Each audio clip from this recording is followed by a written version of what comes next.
Well, we had a very nice boondocking spot last night. The rain came down, and it was just nice, quiet, and relaxing. Here along the river, we can hear the sounds of the river. It's peaceful, of course, after the rain. All the plants and trees are excited. They're getting water, they're lit up. And we're excited because we have some good places to go today. But I definitely wanted to show you our little beautiful spot here in the wilderness. Now, let's get on the road.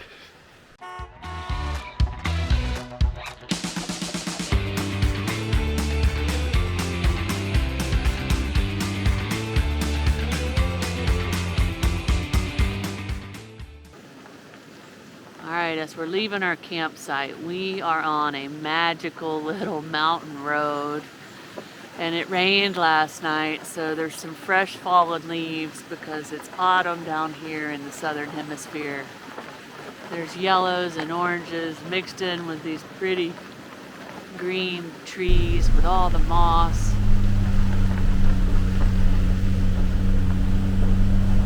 What a beautiful drive early in the morning. Yeah, maybe. Oops.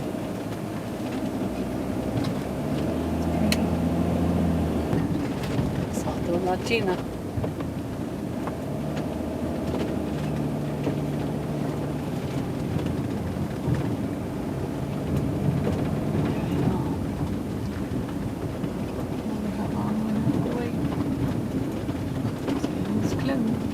You see a sendero? Is that it right there? One's under that big closed gate. So just park and wait a little while.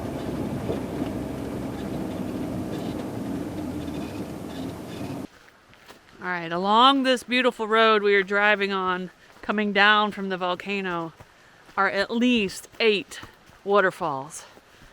We have picked one. We have no idea if it's the right one, but we're gonna go see. And you guys aren't gonna believe this, but it's like 8 a.m. and we're off on a hike. Yay! Salto Latina. This place does not open till 9:30. We were gonna just hang out in the parking lot and wait, but Curt charmed us in early, so we are literally the only ones here. The only ones. What did it cost to get in here, Curt? It was $2,500 a piece, so $5,000 total. So $6 or $7? yeah. All right. All to ourselves. This is one of those trees that in our last episode when we were down in the caves under the volcano had dropped little tiny roots all the way down into the cave in order to ensure it had water all the time.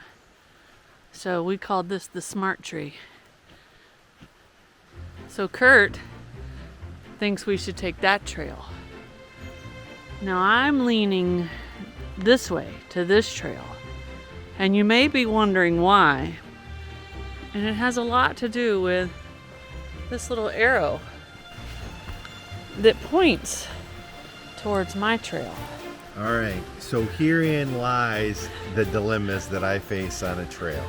Now, I like to think I have good trail instincts, which is why I think it should go counter to the arrow and up the hill. But we're gonna take Snow's way and go down and see what happens. I could very well be wrong. We'll see. And 100 feet later, it looks like my trail was wrong. I think it was just an arrow to a picnic area because we're at a dead end. Dang it, I hate when Curt is right. And if Snow's right, this is our waterfall. Up we go. What are you doing? I was gonna jump up on this thing. All right, you may be super trail hiker, but you are not CrossFit champion of the world. What do y'all think? Think Curt could jump up onto that from standing still? Should he try?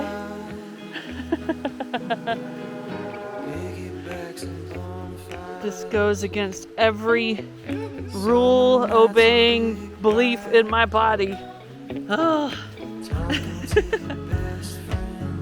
Hey, Curt's up there hopping and skipping along.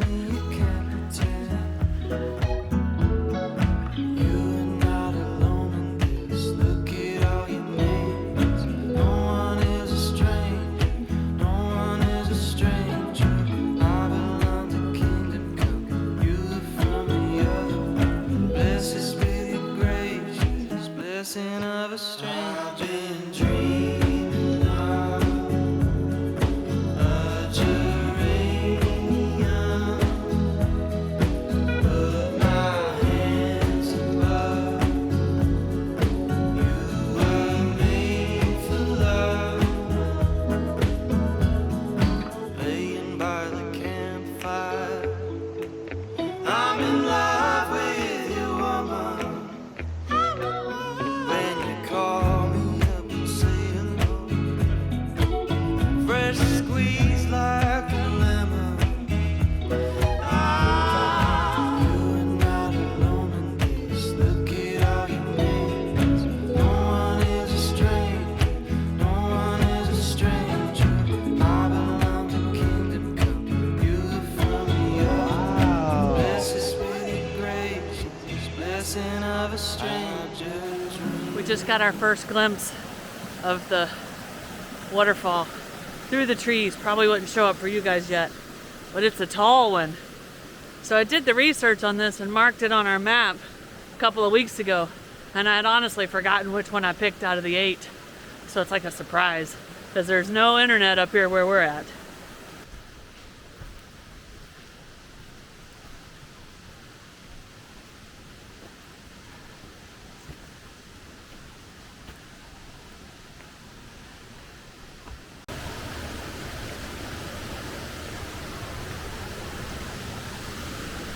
I don't smell it.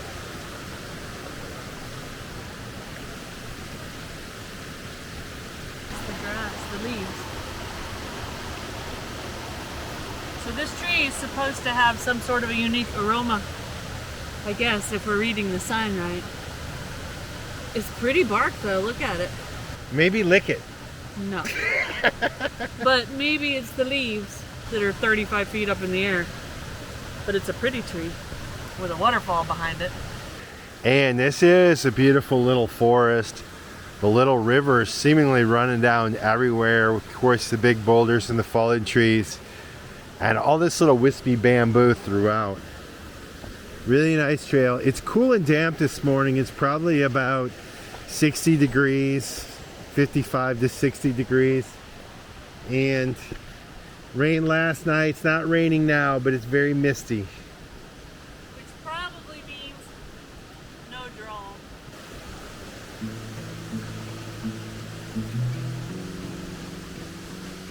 Wow. There it is.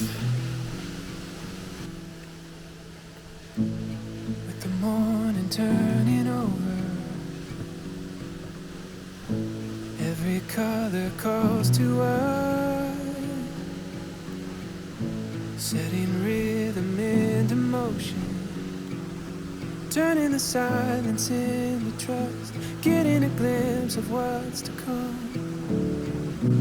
And it's crystal clear where we go from here, where we go from here, where the sun meets the horizon line, you and me standing the test of time. Two hearts run free, we're never looking back. This love was made to last. Finding meaning in the moment, but take our time to breathe it in.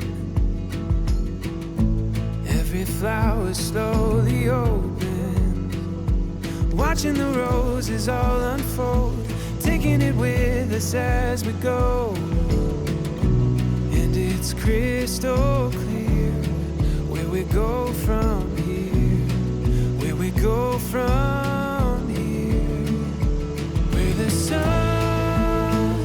meets the horizon line. You and me standing the test of time. Two hearts run free. We're never looking back. This love was made to last. This love was made to last. Where the sun meets the horizon line. You and me standing the test of time. Two hearts run free. We're never looking back. All right, Snow's having fun. I'm sure we're all extremely nervous about her out there on those slippery logs. But kids will be kids. Sometimes we just gotta let them play. And she deserves to have a little fun, so. Look at her go, guys, look at her go. And what an amazing waterfall. I don't know how far this drop is. It's easily 100 foot, I would guess. This love was made to last.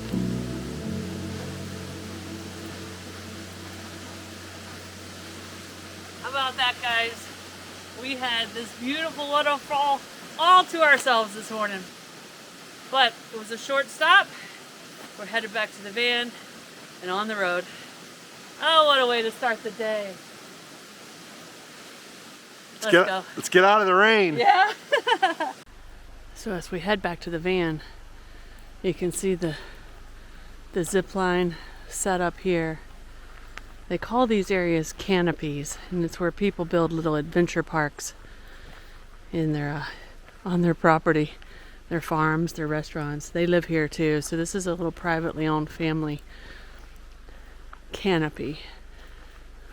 And the chickens have woke up since we came through the first time.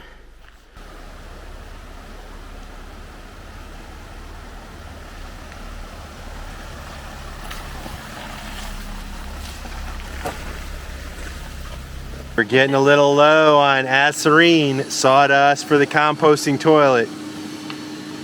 We stopped by here and we got the good stuff. A giant bag. A giant bag. Now, in case you don't know, the good stuff is the fine stuff. So the fine little sawdust is the best we've found, and shavings are the next best.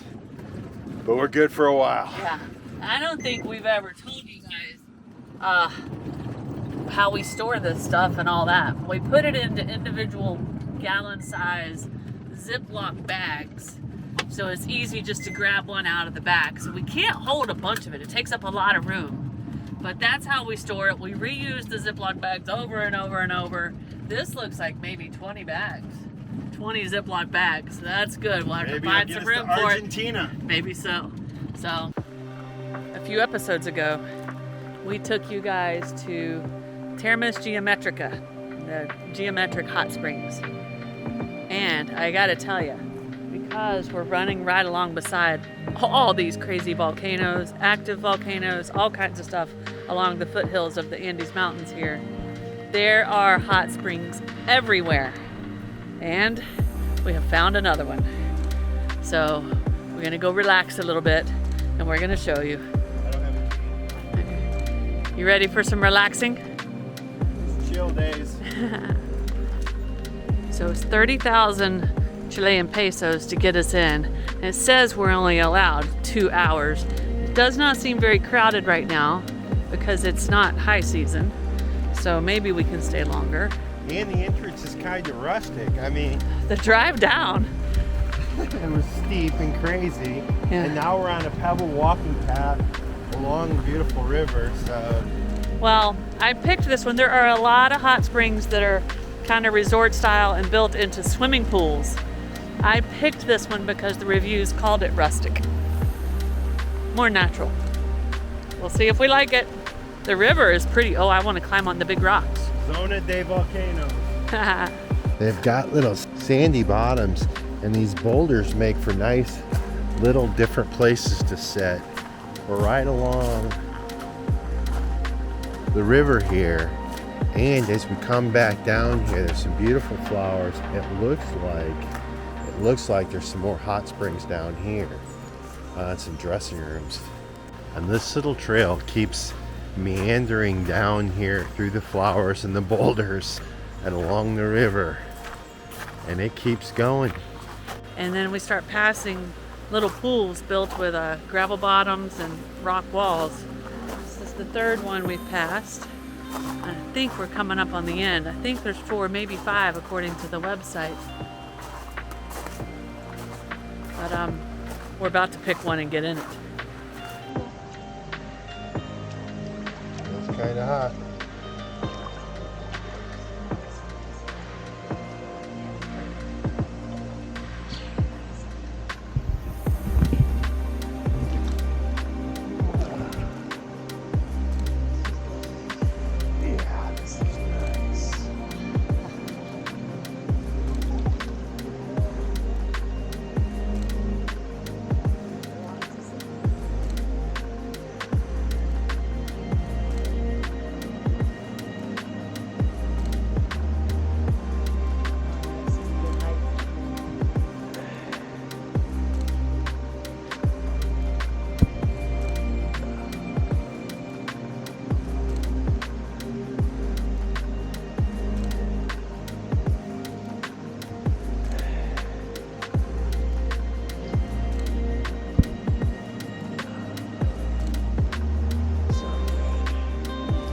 So this place was super relaxing, exactly what we needed after Curt's crazy extreme hike up to the volcano glacier.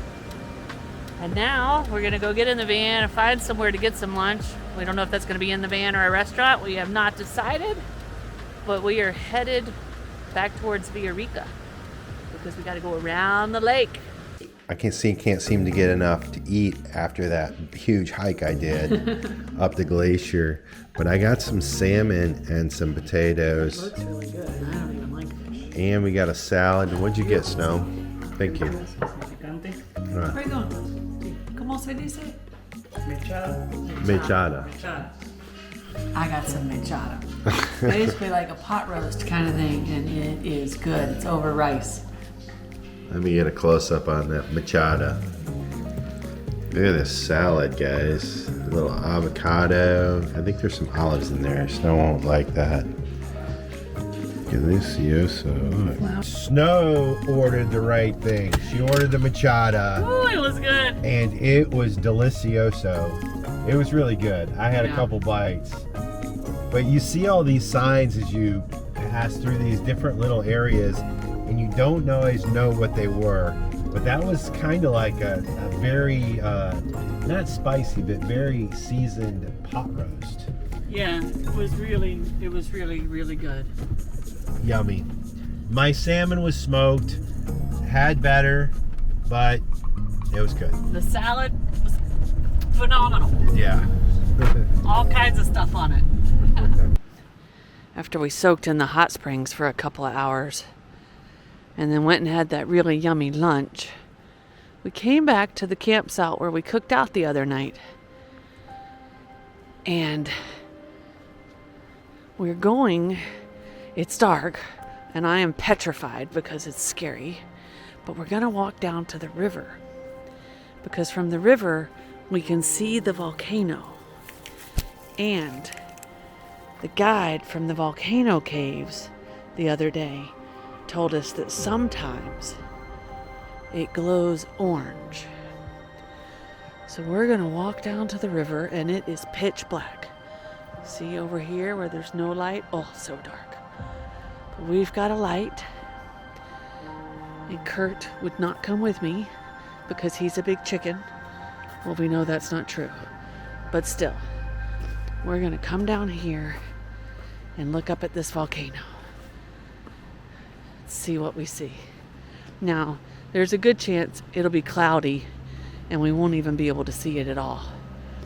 But I couldn't be this close and not try, because if that thing is glowing orange, it will be epic. Now, did I mention that it's dark and scary out here? We're definitely getting closer to the river. I can hear it, and now I'm starting to be able to see it. There it is. Let's go over here and take a look. Well, I turned off the light, and there is no glow coming from the direction of the volcano. But it does look like it is cloudy over there. All right. We tried, guys. We tried. That would have been cool, but the mission was not a success. Oh, where's the van? Oh, there's the van. That's about as an adventurous night hike as you will ever get out of me, guys. It has been an adventurous couple of weeks climbing around, crawling through, and exploring this Villarrica volcano area. And it's kind of a special time down here in southern Chile, with the leaves changing colors, the change of the seasons, always a special time. And it's just so fascinating as I sit here and look up at the volcano at how much different it looks now that we've crawled around inside the tunnels. We've driven the van up its bouncy, bumpy roads to our limits. We've hiked up to the glacier that hangs off of Villarrica, the most active volcano in Chile. And just sitting here from afar, kind of reflecting on it, is just short of amazing. And it doesn't hurt that I'm sitting right here beside this beautiful, slow rolling river. And of course, we've seen the rafters and the tubers and the birds and all the amazing things, the sunset, that quite honestly wouldn't be possible on a day-to-day basis if we didn't live in a van and we didn't choose this lifestyle. And it's not always perfect, I assure you guys. Most of you who've followed us a long time have known we've had more than our fair share of tough times living in a van. But I gotta tell you, it's so worth it. This place is stunning. If you like this video, be sure to subscribe to our channel and hit that notification bell so you guys know when we put out new videos. And don't forget, you can always follow us over on Instagram to see what's going on in between videos. Cheers, guys!